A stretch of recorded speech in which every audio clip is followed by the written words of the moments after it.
La Ruta jugée, l'horreur, un reportage donc de Dana Alboz qui est avec nous donc sur ce plateau. Rebonsoir à vous Dana, merci à vous pour ce document à la fois édifiant et bouleversant. Je voudrais d'abord vous demander au terme de ce reportage, de ces mois de travail, votre sentiment peut-être plus personnel sur ce dossier. Qu'est-ce qui vous a touché? Qu'est-ce qui vous a marqué? Bien sûr, ça a été un travail extrêmement dur parce que le sujet est très sensible, comme on l'a vu. Il y a aussi des images choquantes. Et donc, ça a été un travail difficile aussi au niveau des émotions. Parce qu'en fait, quand on est avec les témoins, quand on fait les interviews, c'est aussi, en fait, ça nous touche, nous, les journalistes qui sont derrière la caméra. Aussi, il y avait un moment extrêmement dur dans le tournage, notamment avec notre témoin, la réfugiée syrienne, qu'on lui donne le prénom de Salwa, parce qu'en fait, elle craint encore la sécurité de ses parents qui sont encore en Syrie. La Syrie qui est dirigée par la famille d'Assad depuis les années 70. Donc, ouais, ça a été un moment extrêmement dur lors du tournage. On a dû arrêter plusieurs fois. Parce qu'elle raconte en détail ce qu'elle a vécu, ce qu'elle a ressenti. Et il y a aussi une sorte de frustration parce qu'elle a subi ces crimes, ces violations. Et elle me dit, en fait, moi, la question qui persiste encore, c'est que est-ce qu'il viendra le jour où le régime syrien sera enfin jugé pour ces crimes présumés? Patrick Baudouin, justement, vous êtes avocat, président de la Ligue des droits de l'homme. Bonsoir à vous, merci d'être avec nous sur ce plateau. Peut-être aussi votre réaction à la découverte de ce reportage et de ces témoignages qui sont aussi essentiels pour la justice. Bien sûr. Juste en préambule, il se trouve que la semaine écoulée, j'étais avocat dans un procès qui a eu lieu à Paris et qui visait trois des plus hauts responsables des services de sécurité syriens, dont celui qui est à la tête du Bureau de sécurité nationale, qui est vraiment l'organisme clé directement sous la coupe d'Assad. En tant qu'avocat, de même que Clémence Bectard, que je voyais là dans le reportage, on a vu beaucoup de dossiers. Je n'ai jamais vu un dossier d'horreur et de barbarie semblable. C'était vraiment le procès de la torture, dans ce procès qui a eu lieu donc, il y a quelques jours, et dont il faut quand même se féliciter parce que c'est le premier procès qui est venu à son terme en France et qui a, en l'absence des accusés, ce que rappelait le procureur M. Ricard également dans votre reportage, en l'absence des accusés, mais qui a tout de même conduit à la réclusion criminelle à perpétuité. Et je crois que c'est une avancée importante. Dans ce procès, on a pu voir un système de torture absolument systématisé, avec une variété des moyens de torture utilisés incroyables, et une sophistication dans l'horreur, avec des corps qui, puisque beaucoup disparaissaient sous la torture, les corps n'étaient pas rendus, ils n'ont pas été rendus aux familles, des certificats de décès très douteux d'ailleurs qui ont été donnés tardivement, vraiment l'horreur. Donc dans ce qu'on vient de voir sur la Ghouta, on retrouve... je dirais, évidemment, c'est abominable. D'ailleurs, on avait dit à l'époque, dès lors qu'il y aurait cette utilisation des armes chimiques, c'est ce qu'avait dit le président Hollande, c'est ce qu'a dit Obama, on va donner un coup d'arrêt, ce qui n'a pas été fait. Mais c'est tout ce régime qui est vraiment un régime qui est allé au bout de l'horreur et de la barbarie. Donc la Ghouta, c'est la barbarie. Et votre reportage, je le trouve évidemment, il nous replonge dans une émotion considérable parce que quand on voit ces enfants qui ont été victimes, par exemple, des gaz sarin, c'est horrible. Mais ce qui est intéressant, je dirais, c'est le combat pour la justice qui se poursuit, qui continue, et il est essentiel, la lutte contre l'impunité. Et on a entendu beaucoup de ces familles de victimes ou victimes qui viennent dire « mais quand sera-t-il jugé? Est-ce qu'il va pouvoir être jugé ?» Et je crois qu'il y a quand même de l'espoir que cela puisse arriver. On le voit à travers des procès donc en France, on le voit dans des procès qui ont eu lieu aussi en Allemagne ou dans d'autres pays. Et justement, peut-être expliquer très rapidement qu'est-ce qui rend le parquet antiterroriste français notamment compétent pour juger ces affaires-là qui ont lieu en Syrie. Oui, alors ce qu'il faut très rapidement, simplement, ce qu'il faudrait, idéalement, il faudrait que les procès aient lieu en Syrie, c'est-à-dire là où sont commis les crimes. Ce n'est pas possible, bien évidemment. À partir de là, deuxième solution, ça serait la Cour pénale internationale. Sauf que la Syrie n'est pas membre. Sauf que la Syrie n'en est pas membre et que le Conseil de sécurité, quand il a été saisi de cette question, n'a pas pu, parce que le Conseil de sécurité peut saisir la Cour pénale internationale. Mais il y a eu usage du droit de veto de la part de la Chine et de la Russie, donc ce n'est pas possible. Alors quelles sont les solutions ? Les solutions, ce sont des justices nationales hors de la Syrie. Et pour la France, par exemple, ce qui a pu se faire dans le dossier dont je vous parlais, qui est un dossier d'Abag, c'est une famille qui s'appelle la famille d'Abag, il se trouve que ce sont des franco-syriens et que les victimes étaient franco-syriennes. Donc à compter du moment où des victimes sont franco-syriennes, même si ce sont des crimes commis en Syrie, la justice française, le PNAP, le parquet national antiterroriste, est compétent, ce qui est le cas aussi pour la Ghouta. Alors voilà pourquoi la justice française est compétente. Dernier point sur la Ghouta qui est spécifique, c'est qu'il y a eu, on l'a vu aussi dans votre vraiment excellent reportage, le procureur le dit, il y a un mandat d'arrêt international qui a été délivré contre Assad lui-même, mais il se trouve que, en principe, les chefs d'État, voire les chefs de gouvernement, bénéficient d'une immunité, c'est-à-dire qu'on ne peut pas les poursuivre. Et il y a d'ailleurs un appel. La Chambre de l'instruction à Paris va devoir statuer sur cette immunité. L'avantage de la Cour pénale internationale, c'est que dans le statut même de la Cour pénale internationale, il n'y a aucune immunité. C'est-à-dire que même les chefs d'État peuvent être poursuivis. Donc voilà pourquoi la justice française est compétente. Et elle peut agir. Alors effectivement, il y a des difficultés d'enquête parce qu'on ne peut pas aller dans le pays. Il y a des difficultés des témoins. Mais là, dans le procès dont je vous parlais la semaine dernière, il y a eu 3 témoins qui ont eu le courage énorme, considérable de venir témoigner. Parce qu'ils prennent des risques pour eux-mêmes, même s'ils ne sont plus en Syrie, ils prennent des risques pour leur famille. Mais on rassemble aussi beaucoup de documents. Il y a eu par exemple ce qu'on a appelé les photos César, c'est-à-dire ce photographe qui a pu photographier l'horreur, en particulier à Mézé, là où se trouve la pire des prisons à proximité de Damas, sous la coupe des services de renseignement de l'armée de l'air. Donc on a des éléments. Il y a un organisme onusien qui a été créé en 2016, qui est chargé de rassembler des preuves et des enquêtes. Donc on arrive à faire des procès en dehors même de la Syrie.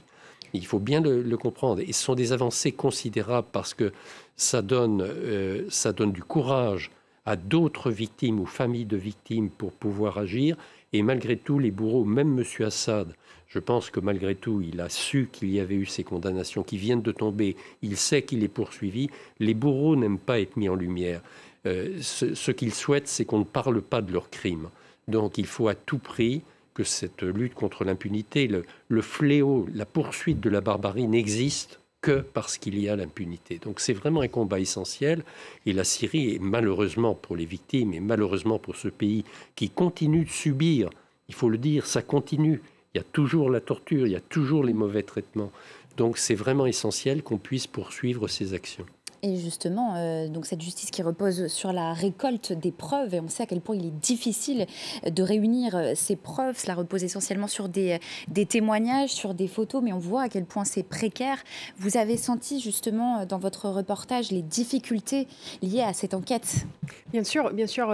En fait, comme on vient de le dire, en fait, comme il y a un blocage international et on ne peut pas avoir des enquêtes sur place en Syrie, du coup, les Syriens se sont trouvés un peu seuls sur le terrain à réunir les preuves malgré les risques sur leur vie.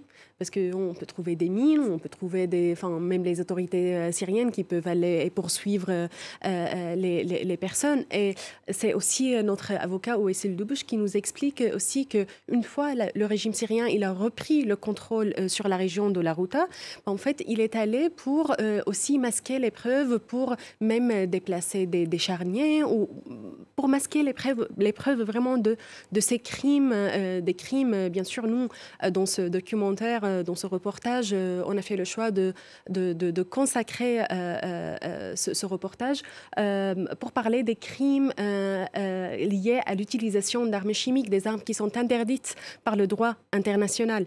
Donc c'est pour ça que c'était très difficile aussi pour les ONG, même pour les personnes sur place, de réunir ces preuves, mais ils l'ont fait parce que c'est important pour toutes ces personnes de poursuivre la justice et pour dire aussi que, en fait, aujourd'hui, on parle des crimes du passé, mais pas seulement. Ce sont des crimes qui continuent parce que le régime syrien, il est toujours en place avec le soutien de la Russie.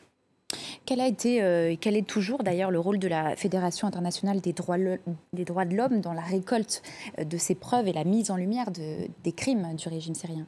C'est vrai qu'on est une des organisations qui a été vraiment parmi les premières. On a été l'organisation qui a été à l'origine du premier procès dit de compétence universelle qui avait abouti en 2005 à la condamnation d'un officier mauritanien qui s'était rendu coupable de torture en Mauritanie contre des Mauritaniens. Et là, c'était ce qu'on appelle le principe de compétence universelle, c'est-à-dire qu'il était venu faire un stage en France dans une école militaire à Nîmes, de mémoire, ou à Montpellier, puis le procès a eu lieu devant la cour d'assises de Nîmes.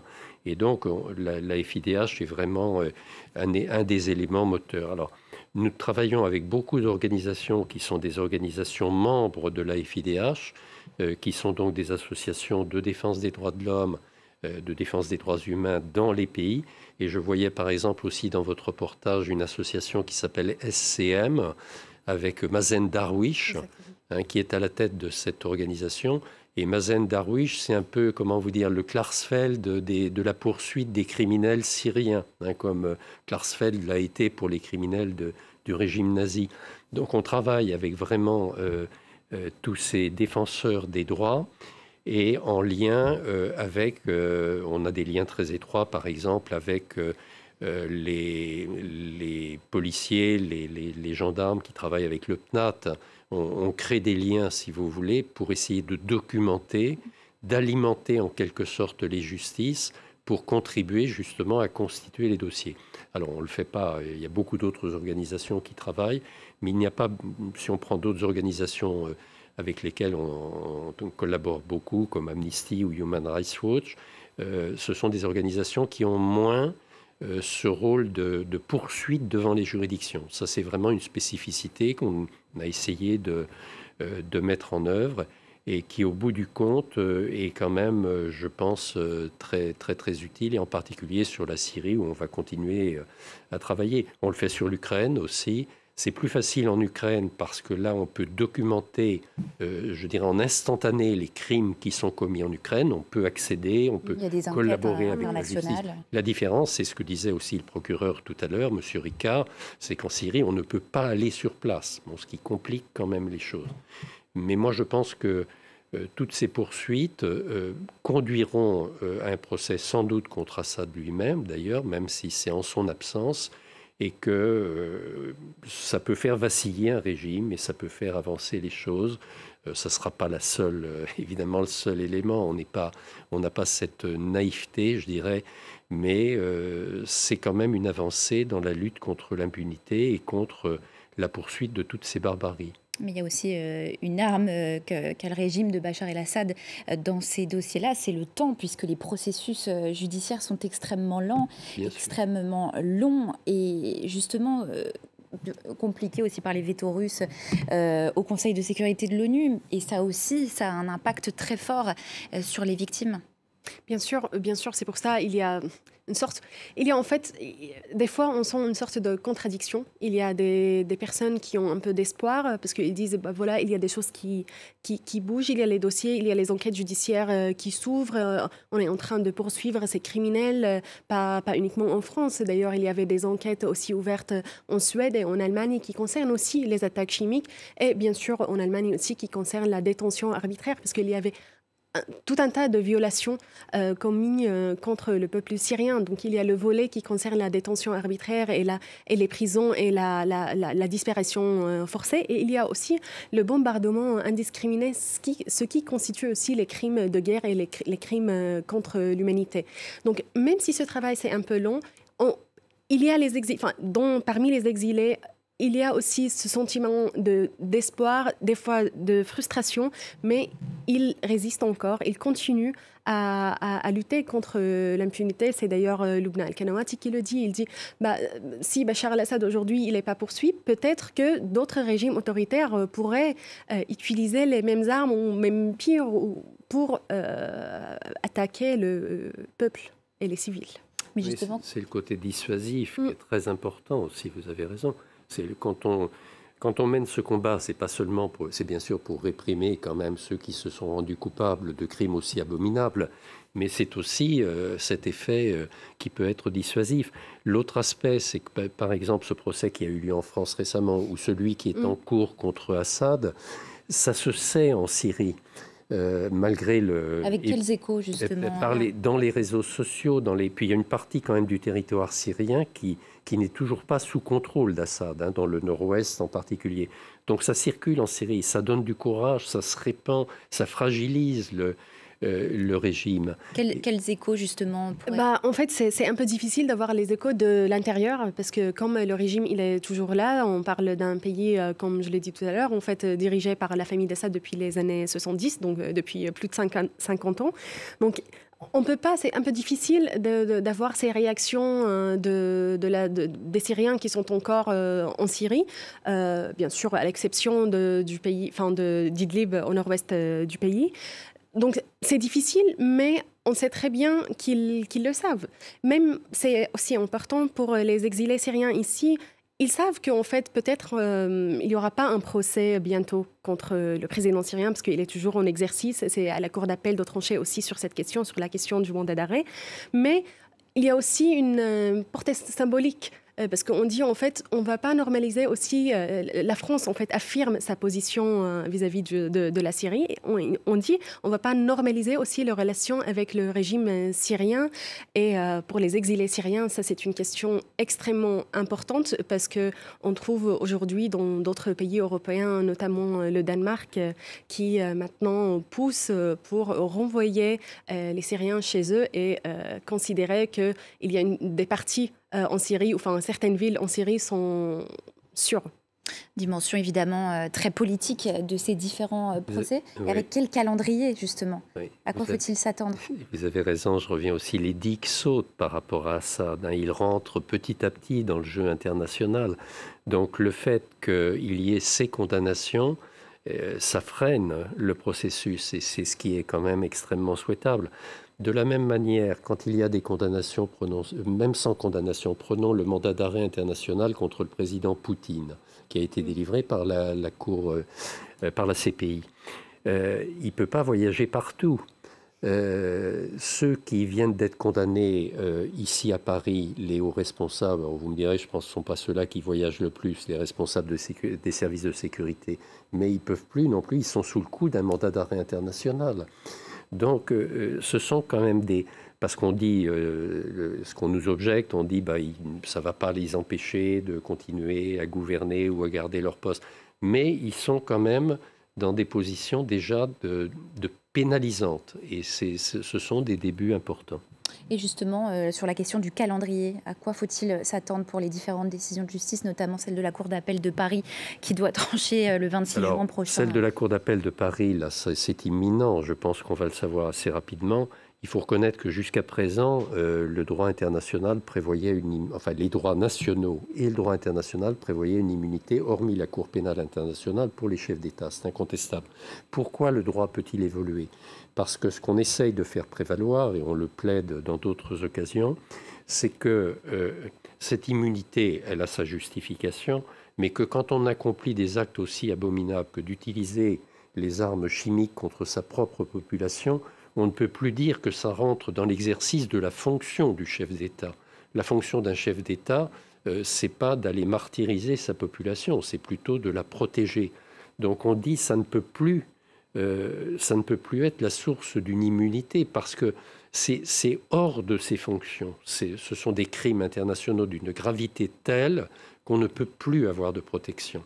Alors ça progresse dans un certain nombre de pays et dans d'autres circonstances. Pour l'instant, il faut reconnaître qu'on est sur un combat difficile, on se base sur des coutumes, on se base sur le raisonnement que je viens d'essayer de résumer. Je pense que ça aboutira, mais là aussi, vous évoquiez, vous savez, la justice, de toute façon, quand on est avocat comme je le suis, et à l'âge que j'ai, on sait que c'est un temps long, ça c'est incontestable. Mais on sait aussi que la persévérance, l'obstination camusienne, permet d'obtenir des résultats. Très rapidement, parce que c'est déjà la fin de ce débat d'Anna Alboz, est-ce que les exilés syriens sur le sol français ont encore cet espoir de rentrer en Syrie ? Ça, c'est une question aussi très difficile parce que nous, Info Migrants, on fait beaucoup de reportages sur le terrain et on rencontre encore les exilés syriens sur la route d'exil dans les pays limitrophes de la Syrie, mais aussi sur la route des Balkans et les premiers pays d'accueil en Europe, notamment la Grèce et Chypre, par exemple. Donc, le retour des réfugiés syriens, pour moi, selon ce qu'on observe sur le terrain, c'est encore très difficile parce qu'il y a encore des Syriens qui quittent leur pays pour les mêmes raisons de 2011. La Ruta, juger l'horreur, donc un reportage de Dana Alboz à retrouver sur notre site internet www.france24.com. Merci beaucoup à vous pour ce document et merci à vous, Patrick Audouin. Je rappelle que vous êtes avocat, président de la Ligue des droits de l'homme. Merci pour votre décryptage.